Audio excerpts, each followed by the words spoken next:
മേരിയും എലിസബത്തും തങ്ങളുടെ കുട്ടികളെക്കുറിച്ച് സംസാരിക്കുന്നു. 1944 ഏപ്രിൽ 2. സമയം പ്രഭാതമാണ്. താഴത്തെ നിലയിലുള്ള മുറിയിലിരുന്ന് മേരി തുന്നൽപ്പണി ചെയ്യുന്നു. വീട്ടുകാര്യങ്ങൾ അന്വേഷിച്ചുകൊണ്ട് എലിസബത്ത് അങ്ങോട്ടും ഇങ്ങോട്ടും നടക്കുന്നു. മേരിയുടെ മുറിയിൽ കയറുമ്പോഴെല്ലാം അവർ മേരിയുടെ അടുത്ത് നിന്ന് അവളുടെ സുന്ദരമായ ശിരസിൽ ആശ്ലേഷിക്കുന്നു. ഇരുണ്ട ഭിത്തിക്കെതിരെ മേരിയുടെ ശിരസ് കൂടുതൽ മനോഹരമായി കാണപ്പെടുന്നു. തുറന്നു കിടക്കുന്ന വാതിലിലൂടെ പ്രവേശിക്കുന്ന സൂര്യപ്രകാശത്തിൽ അത് കൂടുതൽ ആകർഷകമായിരിക്കുന്നു. എലിസബത്ത് കുനിഞ്ഞ് മേരിയുടെ തുന്നൽപ്പണി കാണുന്നു. നസ്രസിൽ വെച്ച് തുന്നാൻ തുടങ്ങിയ ചിത്ര അലങ്കാരങ്ങൾ. അതിൻ്റെ ഭംഗിയെക്കുറിച്ച് സ്തുതിച്ചു പറയുന്നു. കുറച്ചു നൂൽ നൂൽക്കാനുണ്ട്, മേരി പറയുന്നു. നിന്റെ ശിശുവിന് വേണ്ടിയല്ലേ? അല്ല, നേരത്തെ എൻ്റെ കയ്യിലുണ്ടായിരുന്നതാണ്. അന്ന് ഞാൻ വിചാരിച്ചതേയില്ല ദൈവത്തിൻ്റെ അമ്മയാകുമെന്ന്. അന്ന് ഞാൻ വിചാരിച്ചതേയില്ല എന്നാണ് മേരി പറയാൻ തുടങ്ങിയത്. എന്നാൽ അത് പറഞ്ഞില്ല. എന്നാൽ ഇനി അത് അവന് വേണ്ടി ഉപയോഗിക്കണമല്ലോ. അത് നല്ലതാണോ? വളരെ നേർമയുള്ളതാണോ? കുഞ്ഞുങ്ങൾക്ക് നല്ല മയമുള്ള തുണിയാണ് വേണ്ടത് കേട്ടോ. എനിക്കറിയാം. ഞാനും തുണി നെയ്യാൻ തുടങ്ങി. കുറേ താമസിച്ചാണ് തുടങ്ങിയത്. കാരണം ദുഷ്ടൻ്റെ വഞ്ചനയാണോ എന്ന സന്ദേഹം കൂടാതെ തീർച്ചയാകട്ടെ എന്ന് കരുതി. സാത്താനിൽ നിന്നും വരാൻ സാധ്യമല്ലാത്ത വിധം അത്രയ്ക്ക് ആനന്ദം എനിക്ക് അനുഭവപ്പെട്ടു. എങ്കിലും തീർച്ചയാകാൻ വേണ്ടി ഞാൻ കാത്തിരുന്നു. പിന്നീട് എനിക്ക് നല്ല ബുദ്ധിമുട്ടും വിഷമവുമായിരുന്നു. ഞാൻ വൃദ്ധയല്ലേ, ശരിക്കും പ്രായം ചെന്നവൾ. ഈ സ്ഥിതിയിൽ എനിക്ക് വളരെ പ്രയാസമുണ്ട്, വളരെ സഹിക്കാനുണ്ട്. നിനക്ക് ബുദ്ധിമുട്ടൊന്നുമില്ലേ? ഇല്ല, എനിക്കൊരു വേദനയുമില്ല. തന്നെയുമല്ല, ഇത്രയും സുഖം എനിക്ക് ഇതുവരെയും അനുഭവപ്പെട്ടിട്ടില്ല. തീർച്ചയായും അത് ശരിയാണ്. നിന്നിൽ പാപത്തിൻ്റെ കളങ്കമില്ല. ദൈവം തൻ്റെ അമ്മയായി നിന്നെ തിരഞ്ഞെടുത്തതുകൊണ്ട് നിന്നിൽ മാലിന്യമില്ല. അതുകൊണ്ടാണ് ഹവ്വായുടെ വേദനകൾക്ക് നീ വിധേയമാകാത്തത്. നീ ഉദരത്തിൽ വഹിക്കുന്നവൻ പരിശുദ്ധനാകുന്നു. എനിക്കൊരു ഭാരവുമില്ല.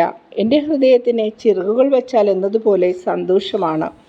വസന്തത്തിൽ വിരിയുന്ന എല്ലാ പുഷ്പങ്ങളും പാടുന്ന എല്ലാ പക്ഷികളും എൻ്റെ ഉള്ളിലുള്ളതുപോലെ. എല്ലാ തരത്തിലുമുള്ള തേനിൻ്റെ മാധുര്യവും സൂര്യൻ്റെ പ്രകാശം അത്രയും എൻ്റെ ഉള്ളിലുള്ളതുപോലെ എനിക്ക് അനുഭവപ്പെടുന്നു. ഓ, എൻ്റെ ഉള്ളിൽ എന്തൊരാനന്ദം! അനുഗ്രഹീതയായ മേരി, നിന്നെ കണ്ട സമയം മുതൽ എനിക്ക് ഭാരമോ ക്ഷീണമോ വേദനയോ ഒന്നും അനുഭവപ്പെടുന്നില്ല. സ്ത്രീ ശരീരത്തിൻ്റെ ദുരിതങ്ങളിൽ നിന്നെല്ലാം വിമുക്തിയായി, യൗവനയുക്തിയായി ഞാനാകെ പുതിയ ആളായതുപോലെ. എനിക്കും തോന്നുന്നു, നിന്റെ സ്വരം ശ്രവിച്ച സമയത്ത് സന്തോഷത്താൽ ചാടിക്കളിച്ച എൻ്റെ ശിശു ഇപ്പോൾ അവൻ്റെ സന്തോഷത്തിൽ ശാന്തനായിരിക്കുന്നു. ജീവനുള്ള ഒരു തൊട്ടിലിൽ അവൻ കിടക്കുന്നത് പോലെ എനിക്ക് തോന്നുന്നു. സന്തോഷത്തോടെ തൃപ്തിയോടെ അവൻ ഉറങ്ങുന്നത് ഞാൻ കാണുന്നു. തള്ളപ്പക്ഷിയുടെ ചിറകിനടിയിലിരിക്കുന്ന പക്ഷിക്കുഞ്ഞിനെ പോലെ അവൻ ശ്വസിക്കുന്നു. ഇനി ഞാൻ ജോലി തുടങ്ങും. അവനൊരു ഭാരമായിരിക്കുകയില്ല. എനിക്കും നല്ല കാഴ്ചയില്ല. എന്നാൽ സാരമില്ല എലിസബത്തെ, നിനക്കും നിന്റെ കുഞ്ഞിനും വേണ്ട തുണിയെല്ലാം ഞാൻ നൂൽനൂറ്റ് നെയ്തുകൊള്ളാം. എനിക്ക് വേഗം ചെയ്യാൻ കഴിയും. എൻ്റെ കണ്ണുകൾക്ക് നല്ല കാഴ്ചയുണ്ട്. പക്ഷെ നിനക്ക് നിൻ്റേതായ ധാരാളം സമയമുണ്ട്. നിനക്ക് താമസിയാതെ ശിശു ജനിക്കുമല്ലോ. അതുകൊണ്ട് ആദ്യം നിൻ്റേത് ഞാൻ നെയ്തു തരാം. പിന്നീട് എൻ്റെ ഈശോയ്ക്കുള്ളതും ഉണ്ടാക്കാം. മേരിയുടെ സ്വരവും ഭാവവും വർണ്ണിക്കുവാൻ മനുഷ്യരുടെ കഴിവുകൾക്ക് സാധ്യമല്ല. ആനന്ദബാഷ്പങ്ങൾ നിറഞ്ഞ അവളുടെ കണ്ണുകളുടെ പ്രകാശം എത്ര മഹനീയം! ആകാശത്തിലേക്ക് നോക്കി ഈശോ എന്ന നാമം ഉച്ചരിക്കുമ്പോഴുള്ള ആ പുഞ്ചിരി വർണ്ണിക്കാൻ ആർക്ക് കഴിയും? ഈശോ എന്ന് പറഞ്ഞപ്പോൾ തന്നെ അവൾ പാരിത്രാതിക ആനന്ദത്താൽ മുഴുകിപ്പോയതുപോലെയുണ്ട്. എലിസബത്ത് വിളിച്ചു പറയുന്നു. എത്ര സുന്ദരമായ നാമം! ദൈവപുത്രൻ്റെ നാമം, നമ്മുടെ രക്ഷകൻ്റെ നാമം, എത്ര ഇമ്പമുള്ള നാമം! മേരി പെട്ടെന്ന് ദുഃഖിതയാകുന്നു. എലിസബത്ത് തൻ്റെ വലിയ ഉദരത്തിന്മേൽ വിലങ്ങനെ വെച്ചിരുന്ന 2 കൈകളും പെട്ടെന്ന് പിടിച്ചുകൊണ്ട് മേരി പറയുന്നു. ഓ എലിസബത്തെ, ഞാനിവിടെ പ്രവേശിച്ചപ്പോൾ ദൈവത്തിൻ്റെ അരൂപിയാൽ പ്രകാശിപ്പിക്കപ്പെട്ട ലോകത്തിന് അജ്ഞാതമായ കാര്യങ്ങൾ നീ പ്രവചിച്ചല്ലോ. ലോകത്തെ രക്ഷിക്കുവാൻ എൻ്റെ മകൻ എന്തുമാത്രം വേദന സഹിക്കേണ്ടി വരുമെന്ന് ഒന്ന് പറയൂ. പ്രവാചകന്മാർ, രക്ഷകനെക്കുറിച്ച് പ്രവാചകന്മാർ എന്താണ് പറയുന്നത്? യെശയ്യായുടെ പ്രവചനം എന്താണെന്ന് ഓർക്കുന്നുണ്ടോ? അവൻ സങ്കടങ്ങളുടെ മനുഷ്യനാണ്. അവൻ്റെ മുറിവുകളാൽ നമ്മൾ സുഖം പ്രാപിക്കും. നമ്മുടെ കുറ്റങ്ങൾ നിമിത്തം അവൻ കുത്തിത്തുളയ്ക്കപ്പെട്ടു. നമ്മുടെ പാപങ്ങൾ നിമിത്തം അവൻ തകർക്കപ്പെട്ടു. അവൻ പീഡകളാൽ തകർക്കപ്പെട്ടത് യഹോവയ്ക്ക് പ്രീതികരമായിരുന്നു. കുറ്റവാളിയായി വിധിക്കപ്പെട്ട ശേഷം അവൻ ഉയർത്തപ്പെട്ടു. എന്തുയർത്തലാണ് ഉദ്ദേശിക്കുന്നത്? അവർ അവനെ ആട്ടിൻകുട്ടി എന്ന് വിളിക്കുന്നു. പെസഹ കുഞ്ഞാടിൻ്റെ ഓർമ്മയാണ് എനിക്ക് വരുന്നത്.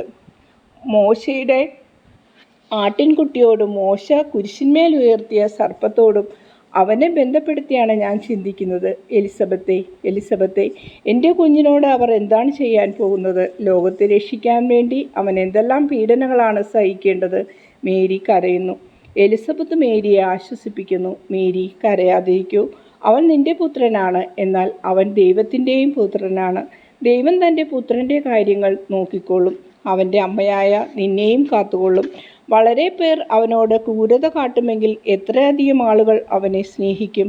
എത്രയെത്ര ആളുകൾ അതോ എന്നേക്കുമായി ലോകം നിന്റെ പുത്രനെ നോക്കും. അവനോടുകൂടെ നിന്നെയും അവർ സ്തുതിക്കും. രക്ഷ പൊട്ടിപ്പുറപ്പെടുന്ന ഉറവ നീയായതുകൊണ്ട് നിന്നെ അവർ പുകഴ്ത്തും.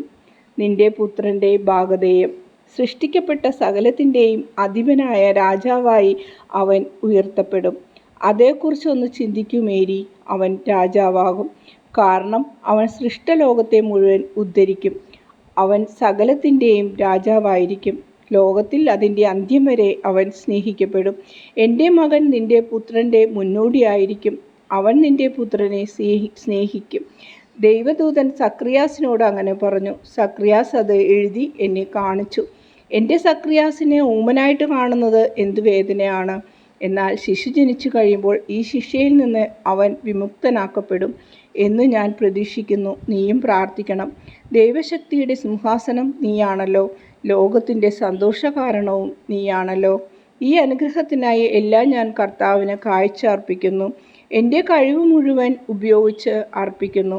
എൻ്റെ ശിശുവിനെ ഞാൻ അർപ്പിക്കുന്നു. കാരണം അത് അവൻ്റേതാണ്.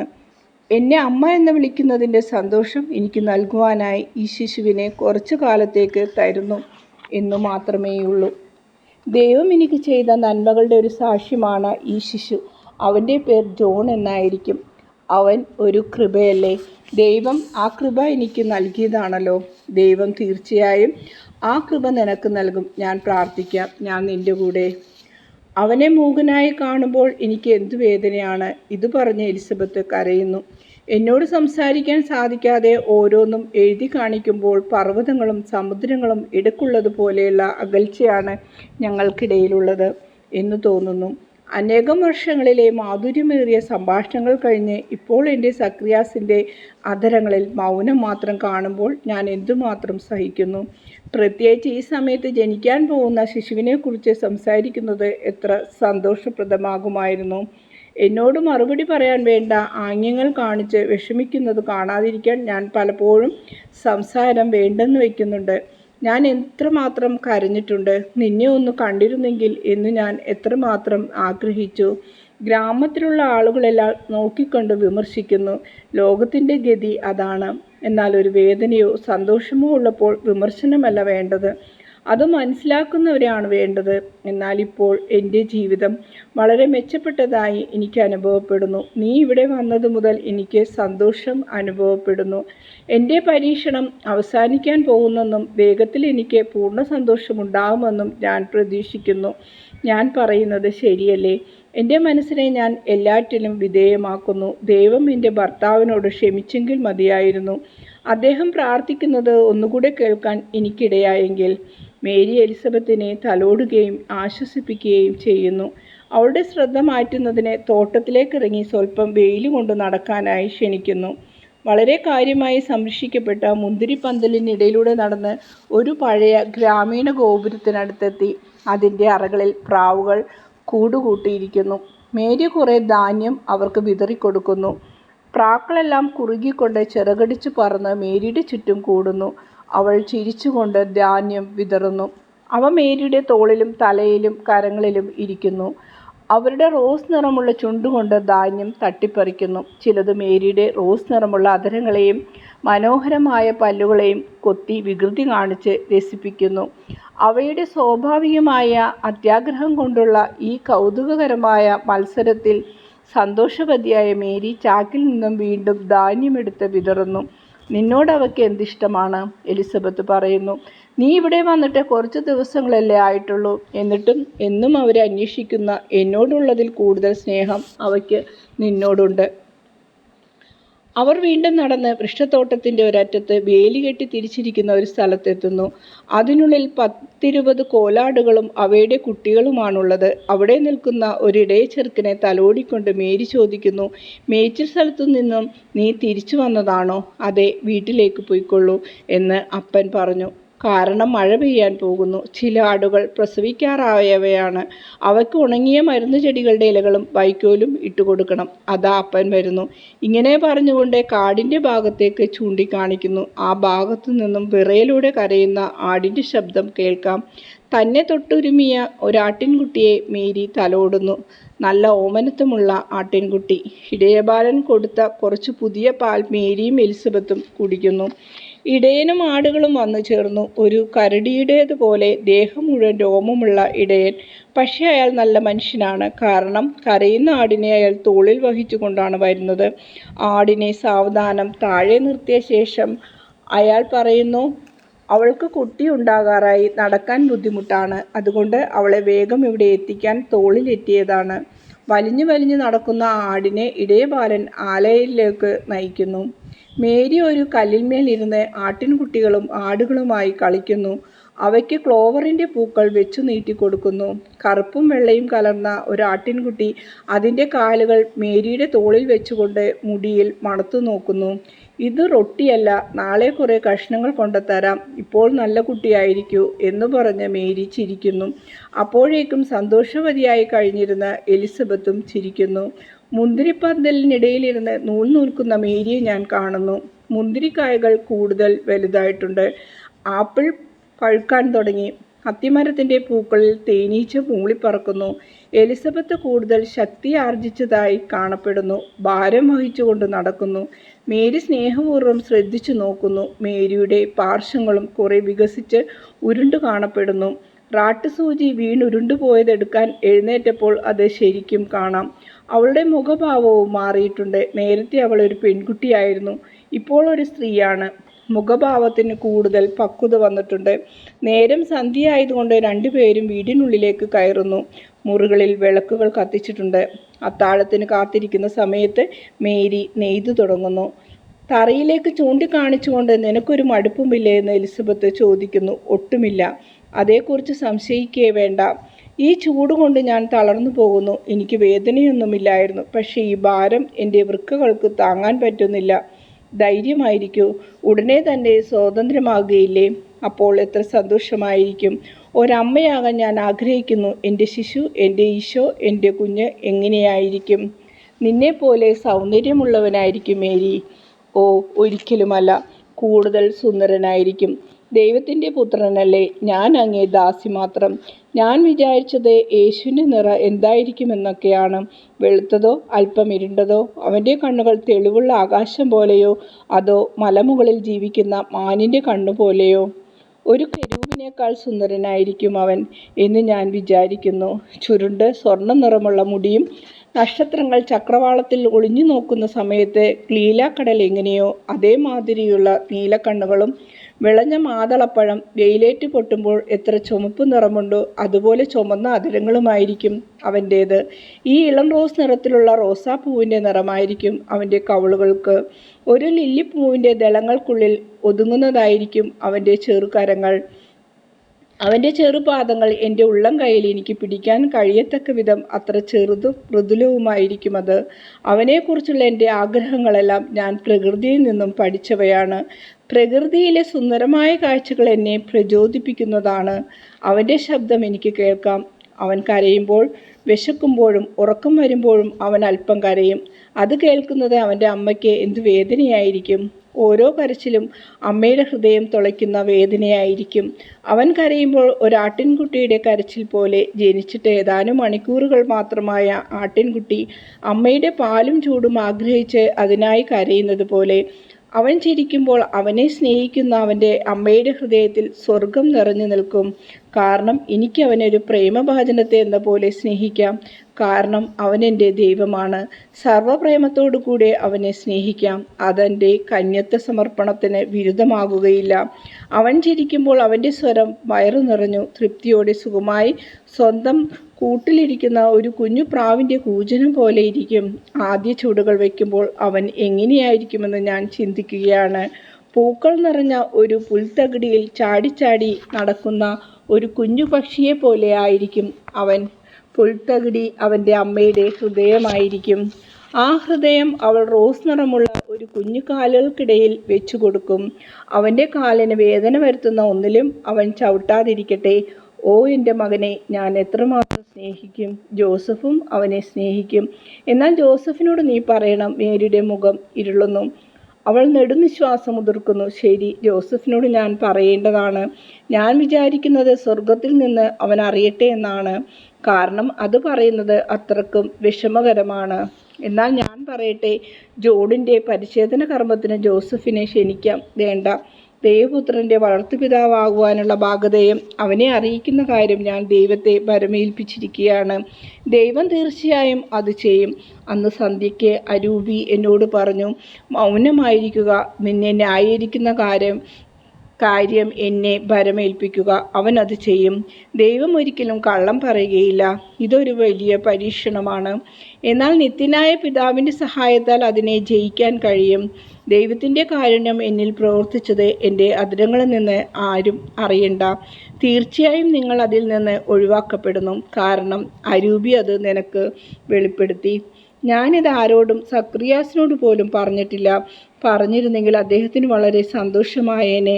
അദ്ദേഹം വിചാരിക്കുന്നത് നീ ഒരമ്മയായത് പ്രകൃതി നിയമം അനുസരിച്ച് തന്നെയാണ്. എനിക്കറിയാം, വിവേകം അതാണ് ആവശ്യപ്പെടുന്നത്. ദൈവത്തിൻ്റെ രഹസ്യങ്ങളെല്ലാം വിശദമാണ്. എൻ്റെ മാതൃത്വത്തിൻ്റെ കാര്യം കർത്താവിൻ്റെ ദൂതൻ സക്രിയാസിനെ അറിയിച്ചില്ലല്ലോ. ദൈവം ആവശ്യപ്പെട്ടെങ്കിൽ ദൂതൻ അറിയിക്കുമായിരുന്നു. വചനം മനുഷ്യനായി. എന്നാൽ എന്നിൽ അവതരിക്കാനുള്ള സമയമായി എന്ന് ദൈവത്തിന് അറിയാമായിരുന്നു. എന്നാൽ സക്രിയാസിൽ നിന്ന് ഈ പ്രകാശം മറയ്ക്കപ്പെട്ടു. കാരണം വാർദ്ധക്യത്തിലുള്ള നിന്റെ മാതൃത്വം അസാധ്യമെന്നു കരുതി അദ്ദേഹം അതിനെ തള്ളിക്കളഞ്ഞു. നീ മനസ്സിലാക്കിയതുപോലെ ഞാൻ ദൈവത്തിൻ്റെ അഭീഷ്ടത്തോട് യോജിച്ചു. എന്നിൽ ജീവിക്കുന്ന രഹസ്യം നീ കണ്ടു. അദ്ദേഹം ഒന്നും കണ്ടില്ല. ദൈവത്തിൻ്റെ ശക്തിയുടെ മുൻപിൽ അവൻ്റെ അവിശ്വാസമാകുന്ന മറ വീണു തകരുന്നതുവരെ സ്വഭാവയുതമായ പ്രകാശത്തിൽ നിന്ന് അവൻ അകറ്റി നിർത്തപ്പെടും. എലിസബത്ത് ഒന്നും പറയുന്നില്ല. ദീർഘനിശ്വാസം ഉതിർക്കുന്നു. സക്രിയാസ് പ്രവേശിക്കുന്നു. ഏതാനും തുകൽ ചുരുളുകൾ അദ്ദേഹം മേരിയുടെ കയ്യിൽ കൊടുക്കുന്നു. അത്താഴത്തിന് മുൻപുള്ള പ്രാർത്ഥനയ്ക്ക് സമയമായി. സക്രിയാസിൻ്റെ സ്ഥാനത്ത് മേരി ഉച്ചത്തിൽ പ്രാർത്ഥിക്കുന്നു. പിന്നീട് അത്താഴം കഴിക്കാനിരിക്കുന്നു. എലിസബത്ത് ഊമനായ സക്രിയാസിനെ നോക്കിക്കൊണ്ട് മേരിയോട് പറയുന്നു, നീ ഞങ്ങളുടെ കൂടെ ഇല്ലാതെ വരുമ്പോൾ ഞങ്ങൾക്ക് വേണ്ടി പ്രാർത്ഥന നടത്താൻ ആരുമില്ലല്ലോ എന്നോർത്ത് ഞങ്ങൾ ദുഃഖിക്കും. അപ്പോൾ സക്രിയാസ് പ്രാർത്ഥിക്കുമല്ലോ എന്ന് മേരി പറയുന്നു. സക്രിയാസ് തലകുലുക്കിക്കൊണ്ട് എഴുതി കാണിക്കുന്നു, ഇനി ഒരിക്കലും മറ്റുള്ളവർക്ക് വേണ്ടി പ്രാർത്ഥിക്കുവാൻ എനിക്ക് കഴിയുകയില്ല.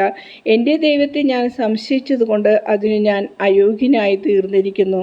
അങ്ങ് തീർച്ചയായും പ്രാർത്ഥിക്കും സക്രിയാസെ. ദൈവം ക്ഷമിക്കുന്നവനാണ്.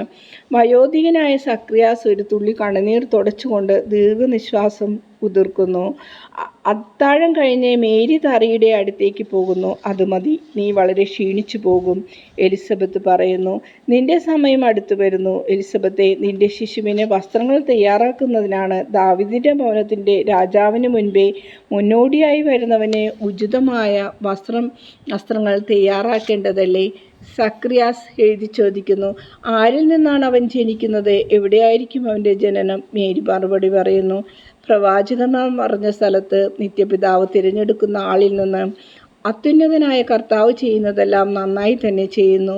സക്രിയാസ് എഴുതുന്നു. എന്നാൽ ബെത്ലഹേമിൽ യൂദയായിൽ ഞങ്ങൾ പോയി അവനെ ആരാധിക്കും. ജോസഫിനെയും കൂട്ടി നീ ബെത്ലഹേമിൽ വരണം. മേരി തറയുടെ മുകളിലേക്ക് തലയും കുനിച്ചിരുന്നു കൊണ്ട് പറയുന്നു, ഞാനും വരും. ദർശനം അങ്ങനെ അവസാനിക്കുന്നു. മേരി പറയുന്നു, നമ്മുടെ അയൽക്കാരോടുള്ള ആദ്യ സ്നേഹം നമ്മുടെ അയൽക്കാരോട് തന്നെ കാണിക്കേണ്ടതാകുന്നു. ഇതൊരു കടും കഥയായി നിനക്ക് തോന്നരുത്. സ്നേഹം ദൈവത്തോടുമുണ്ട്. അയൽക്കാരോടുമുണ്ട്. അയൽക്കാരോടുള്ള സ്നേഹത്തിൽ നമ്മോട് തന്നെയുള്ള സ്നേഹവും ഉൾപ്പെടുന്നു. എന്നാൽ മറ്റുള്ളവരെക്കാൾ കൂടുതലായി നമ്മെ തന്നെയാണ് സ്നേഹിക്കുന്നതെങ്കിൽ നമ്മൾ സ്നേഹമുള്ളവരല്ല, സ്വാർത്ഥമതികളാണ്. അതുപോലെ തന്നെ ന്യായമായിട്ടുള്ള കാര്യങ്ങളിൽ തന്നെയും അയൽക്കാർക്ക് മുൻഗണന നൽകത്തക്ക വിധത്തിൽ നമ്മൾ വിശുദ്ധിയുള്ളവരാകണം. എൻ്റെ കുഞ്ഞുങ്ങളെ, ഔദാര്യം കാണിക്കുന്നവർക്ക് തൻ്റെ ശക്തിയാലും ധാരാളതയാലും ദൈവമെല്ലാം നടത്തിക്കൊടുക്കുന്നു എന്ന് നിങ്ങൾ ഉറച്ചു വിശ്വസിക്കുക. ഈ ഉറപ്പാണ് ഹെബ്രോനിലേക്ക് പോയി എൻ്റെ ബന്ധുവിനെ അവളുടെ ആവശ്യത്തിന് സഹായിക്കാൻ എന്നെ പ്രേരിപ്പിച്ചത്. മാനുഷികമായ സഹായങ്ങൾ ചെയ്യാനാണ് ഞാൻ ഉത്സാഹപൂർവ്വം പോയത്. പക്ഷേ ദൈവം തനിക്ക് സഹജമായ വിധത്തിൽ സ്വഭാവീതിത ദാനങ്ങൾ കൂട്ടിച്ചേർത്ത് തൻ്റെ ഔദാര്യം വെളിവാക്കി. ശാരീരിക സഹായം ചെയ്യാനാണ് ഞാൻ പോയത്. എൻ്റെ ആ ഉദ്ദേശത്തെ ദൈവം വിശദീകരിച്ചു. അങ്ങനെ യോഹന്നാൻ മാംദാനം മുൻകൂട്ടി വിശദീകരിക്കപ്പെട്ടു. തൽഫലമായി അസാധാരണമാംവിധം പ്രായം ചെന്നിട്ട് ഗർഭിണിയായ ഹവ്വയുടെ ഈ പുത്രിയെ ശാരീരിക വേദനകളിൽ നിന്ന് വിമുക്തയാക്കി. ഭയലേശമില്ലാത്ത വിശ്വാസവും ദൈവഹിതത്തോടെ പ്രത്യാശ നിറഞ്ഞ വിധേയത്വവുമുള്ള ഒരു ധീരവനിതയായിരുന്നു എലിസബത്ത്. എന്നിൽ മറക്കപ്പെട്ടിരുന്ന രഹസ്യം അറിയാൻ അവൾ അർഹയായിരുന്നു. അവളുടെ ഉദരത്തിലെ ശിശുവിൻ്റെ ചലനം വഴി അരൂപി അവളോട് സംസാരിച്ചു. അവനെ അമ്മയോട് ചേർത്ത് ബന്ധിച്ചതും അതേസമയം അമ്മയിൽ നിന്ന് അകറ്റിയതുമായ ഞരമ്പുകൾ, മാംസപേശികൾ, രക്തധമനികൾ ഇവയുടെയെല്ലാം ഇടയിലൂടെ അവൻ മാംദാന അവൻ്റെ ആദ്യ പ്രസംഗം നടത്തുകയായിരുന്നു. കർത്താവിൻ്റെ അമ്മയാവുവാൻ ലഭിച്ച ഭാഗധേയം ഞാൻ നിഷേധിച്ചില്ല. കാരണം അതറിയുവാൻ അവൾ അർഹയായിരുന്നു. ആ പ്രകാശം സ്വയം അവൾക്ക് വെളിപ്പെടുത്തിയിരുന്നു. അത് ഞാൻ നിഷേധിക്കുന്ന പക്ഷം ദൈവത്തിന് നൽകേണ്ട സ്തുതി ഞാൻ നിഷേധിയായിരിക്കും ചെയ്യുക. വേറെ ആരോടും പറയുവാൻ സാധിക്കാത്തതുകൊണ്ട് ഈ സ്തുതി ചെടികളോടും സസ്യങ്ങളോടും പൂക്കൾ, നക്ഷത്രങ്ങൾ, സൂര്യൻ, പാടുന്ന പക്ഷികൾ, ശാന്തരായ ആടുകൾ, ഒഴുകുന്ന ജലം എന്നിവയോടും എന്നെ തഴുകുന്ന സ്വർഗീയ പ്രകാശത്തോടും ഞാൻ ആവർത്തിച്ചു പറഞ്ഞുകൊണ്ടിരുന്നു. എന്നാൽ നമ്മുടെ പ്രാർത്ഥനകൾ ഒറ്റയ്ക്കിരുന്ന് പ്രാർത്ഥിക്കുന്നതിനേക്കാൾ എത്രയോ മാധുര്യമേറിയതാണ് ഒരുമിച്ച് പ്രാർത്ഥിക്കുക. എൻ്റെ ഭാഗധേയം ലോകം മുഴുവനെയും അറിയിക്കുക എനിക്കിഷ്ടമായിരുന്നു. എനിക്ക് വേണ്ടിയല്ല, മറിച്ച് എല്ലാവരും ദൈവത്തെ സ്തുതിക്കുന്നതിനായി എന്നോടൊപ്പം ചേരുന്നതിനു വേണ്ടി മാത്രം. സക്കറിയാസിനോട് ഈ കാര്യം പറയേണ്ടെന്ന് വിവേകം എന്നെ വിലക്കി. അങ്ങനെ പറയുന്നത് ദൈവത്തിൻ്റെ വേലയ്ക്ക് മറികടക്കുന്നതിന് തുല്യമായിരിക്കും. ഞാൻ അവിടുത്തെ മണവാട്ടിയും മാതാവുമാണെങ്കിൽ ഇപ്പോഴും അവിടുത്തെ ദാസി തന്നെയാണ്. കണക്കില്ലാത്ത വിധം എന്നെ സ്നേഹിച്ചു എന്ന കാരണത്താൽ ദൈവത്തെ മറികടക്കാനോ ദൈവത്തിന് പകരം എന്നെ അവരോധിക്കുവാനോ ഉള്ള സ്വാതന്ത്ര്യം ഞാൻ എടുത്തുകൂടാ. എലിസബത്ത് അവളുടെ വിശുദ്ധി നിമിത്തം മനസ്സിലാക്കി, എന്നാൽ മൗനം അവലംബിച്ചു. വിശുദ്ധിയുള്ള ഒരാൾ എപ്പോഴും എളിമയും വിധേയത്വമുള്ള ആളായിരിക്കും. ദൈവത്തിൻ്റെ ദാനം നമ്മുടെ നന്മയെ വർദ്ധിപ്പിക്കണം. അങ്ങിൽ നിന്നും കൂടുതൽ നമ്മൾ സ്വീകരിക്കുമ്പോൾ കൂടുതലായി നമ്മൾ കൊടുക്കണം. കൂടുതൽ ദാനങ്ങൾ നമുക്ക് ലഭിക്കുമ്പോൾ അതിൽ നിന്ന് വ്യക്തമാകുന്നതാണ് അവൻ നമ്മുടെ കൂടെ നമ്മുടെ ഉള്ളിൽ തന്നെ ഉണ്ടെന്നാണ്. അവൻ നമ്മുടെ കൂടെയും നമ്മുടെ ഉള്ളിലും കൂടുതലായി ഉള്ളപ്പോൾ അവൻ്റെ പൂർണ്ണതയിലേക്ക് ഉയരാൻ നമ്മൾ കൂടുതൽ പരിശ്രമിക്കണം. അതുകൊണ്ടാണ് എൻ്റെ ജോലി ഞാൻ മാറ്റിവെച്ചിട്ട് എലിസബത്തിന് വേണ്ടി ജോലി ചെയ്തത്. എനിക്ക് സമയം വേണ്ടത്ര കിട്ടാതെ വരുമെന്ന് ഞാൻ ഭയപ്പെട്ടില്ല. സമയത്തിൻ്റെയും അധിപൻ ദൈവമാണ്. സാധാരണ കാര്യങ്ങളിൽ തന്നിൽ പ്രത്യാശ വയ്ക്കുന്നവർക്ക് അവൻ എല്ലാം നൽകുന്നു. സ്വാർത്ഥ കാര്യങ്ങൾ നടത്താൻ വേഗത കൂട്ടുന്നില്ല. സ്വാർത്ഥത കാര്യങ്ങൾ താമസിപ്പിക്കുകയാണ് ചെയ്യുന്നത്. എന്നാൽ സ്നേഹം കാര്യങ്ങൾ വേഗം നടക്കുവാനിടയാക്കുന്നു. എപ്പോഴും ഇത് ഓർമ്മിച്ചു കൊള്ളുക. എലിസബത്തിൻ്റെ ഭവനത്തിൽ എന്ത് സമാധാനമായിരുന്നു! ജോസഫിനെക്കുറിച്ചുള്ള ആകുലതയില്ലായിരുന്നുവെങ്കിൽ, ലോകത്തിൻ്റെ രക്ഷകനായ എൻ്റെ ശിശുവിനെക്കുറിച്ചുള്ള ദുഃഖം ഇല്ലായിരുന്നുവെങ്കിൽ എനിക്ക് സന്തോഷം മാത്രമാകുമായിരുന്നു. എന്നാൽ കുരിശ്, അതിൻ്റെ നിഴൽ എൻ്റെ മേൽ അപ്പോൾ തന്നെ പതിക്കാൻ തുടങ്ങി. പ്രവാചകന്മാരുടെ ശബ്ദം മരണമണി പോലെയാണ് ഞാൻ കേട്ടത്.